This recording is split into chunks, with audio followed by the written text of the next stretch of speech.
and welcome to your lecture on Ancient Rome Day 1.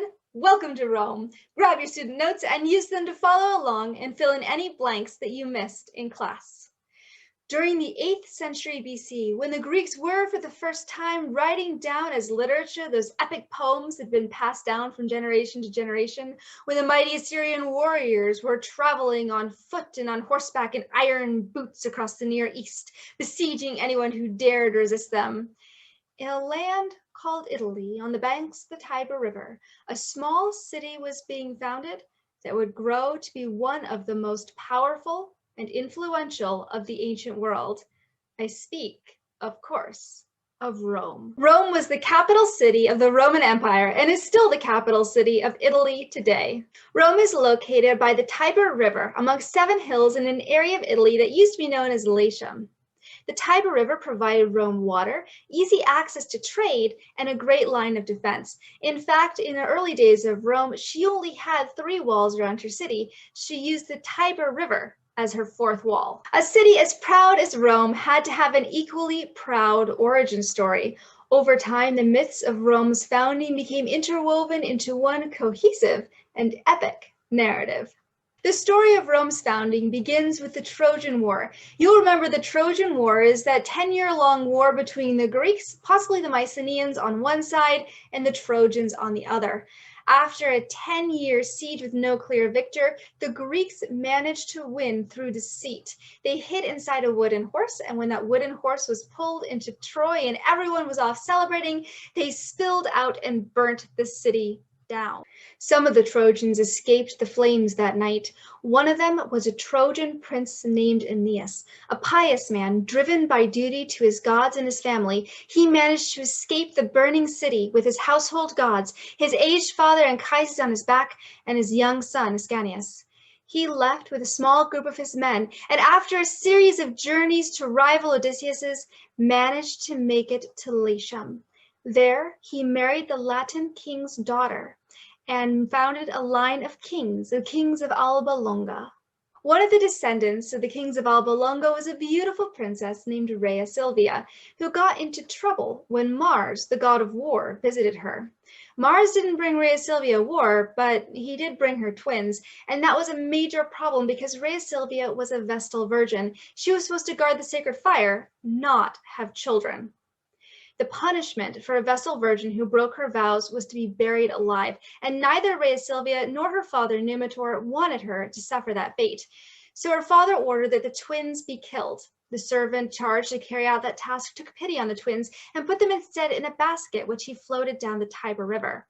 That is where the wolf found them.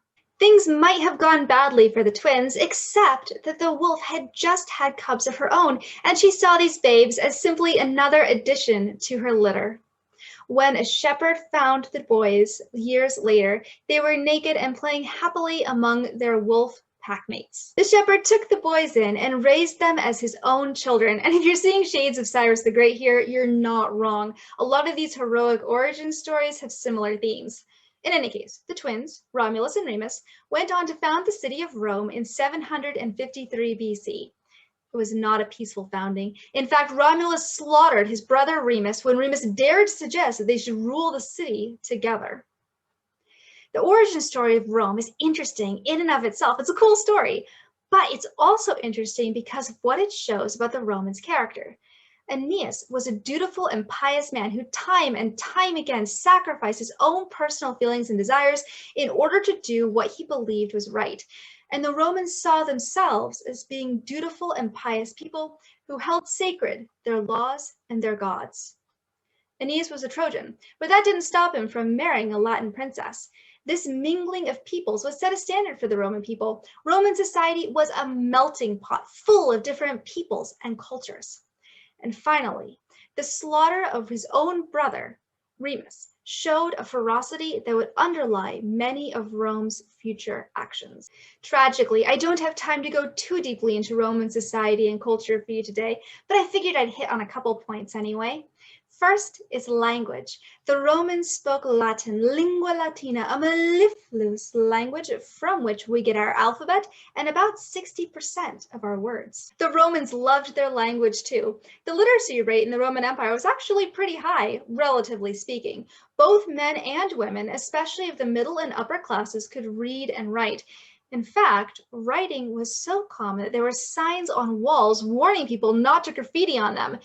Judging by the amount of graffiti that we have found, those warnings were soundly ignored.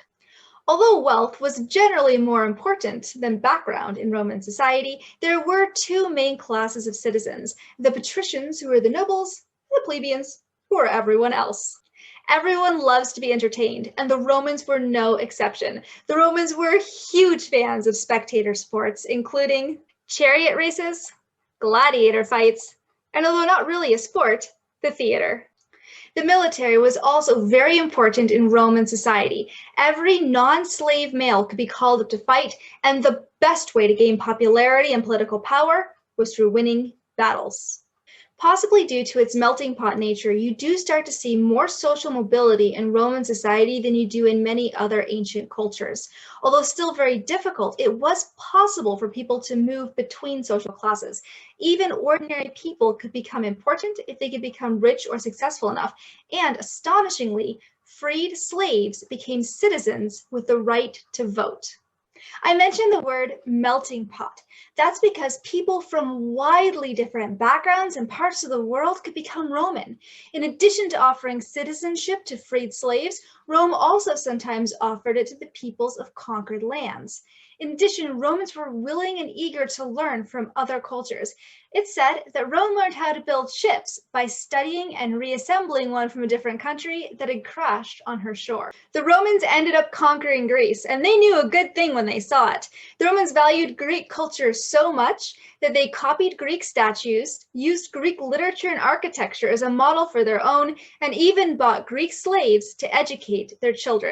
The Romans tended to be religious and to take their festivals and rituals very seriously. However, they were not exclusive. Quite the contrary. The Romans' view toward the gods was the more the merrier, and they frequently worked gods from conquered lands into their own religion. On the one hand, this meant that the Romans were tolerant and inclusive of the religions of the surrounding areas. On the other hand, it meant that they tended to be suspicious of anyone who took a narrower view of faith. This is one of the reasons why they were so distrustful and intolerant of the Christians, who refused to participate in Roman religious festivals or to worship Roman gods. Rome may have started off as a humble city by the banks of the Tiber River, but she was not content to stay within her walls for long. Imperialism is when a country expands her power over other nations by force, either by outright conquering them or by forcing them into disadvantageous trade deals and alliances. And Rome excelled at it. Early on in her history, Rome began by quickly conquering the areas around her. At its height, the Roman Empire covered almost 2 million square miles. Rome's success in conquering lands came not just from her excellent army, but also from her skill at negotiating alliances to benefit herself, and the fact that she was brutal in war, in one case even slaughtering the dogs of a city she conquered, but often merciful in peace, allowing conquered lands some measure of independence and the protection of the Roman law. To govern that much land, you need a stable and effective government, and Rome went through a couple different models. Rome started off as a rather unusual monarchy. She had kings, but those kings were chosen by the people. That lasted until King Tarquinius Superbus, or Tarquin the Proud, who was so rotten that Rome decided to chuck him and the whole idea of kings out the window and get a republic instead. So from 509 to 44 BC, Rome had a republic, a government where the people elect officials to rule over them. And in fact, the Roman Republic was the longest lived in history. To give you a bit of perspective, if the United States, which is also a republic, wanted to last as long as the Roman Republic did, we'd have to stay in business for at least another 220 years. The stability of the Roman Republic was due in part to her problem-solving ability, her law code, and the identity of the Roman citizens. Issues cropped up often between the patricians, the nobles, and the plebeians, everyone else. The patricians wanted total control of the government and the plebeians wanted to have their say. People were concerned about the growing gap between the rich and the poor. Why do the wealthy have these huge estates while these poor wounded war veterans are selling themselves into slavery to pay their debts? Any one of these issues could have torn the government apart, and in fact almost did several times. But because politicians were willing to work between the patricians and the plebeians to try and resolve issues and try to find compromises, the government stayed together. The patricians and the plebeians both knew that if they could solve their problems through the republic, there was no need to overthrow it. The Roman Republic's problem-solving ability lent her stability. So did her law code. Early on in Rome's history, she wrote down her laws. And as you remember from Hammurabi, a law code is really important because it standardizes justice. All you have to do is read the law code to know what is a crime and what the punishment for it should be, and you know that that law applies to everyone.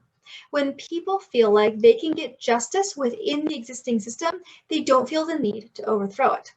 As Rome's empire expanded, her law code became even more important because it served as protection for Roman citizens living across the empire.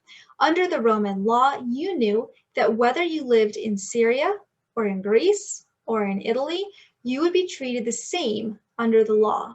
A law code doesn't do you much good if nobody follows it, however, and that brings me to the third part, identity. Remember how dutiful and pious was Aeneas, that Trojan who ended up fathering the Romans? And remember how the Romans saw themselves as being dutiful and pious too? Well, part of that is that they saw themselves as being law-abiding. They respected the law, they respected their governmental institutions so strongly, in fact, that even those who broke the Constitution still paid lip service to it and were shocked when other people broke it too. The influence of Rome's republic is still felt in the modern world. Many parts of the United States government, for example, are based on Rome's republic. Eventually, however, the Roman Republic's problems grew too big and her people's respect for the law too little. There was civil war, and by the time it had ended, so had the Republic. From 44 BC to 476 AD, Rome was an empire. Although parts of the Republic, like the Senate, remained, all the real power was wielded by one man, the emperor. Next week, we'll take a closer look at exactly how that happened when we study Ancient Rome Day 2, Transition to Empire. See you next week.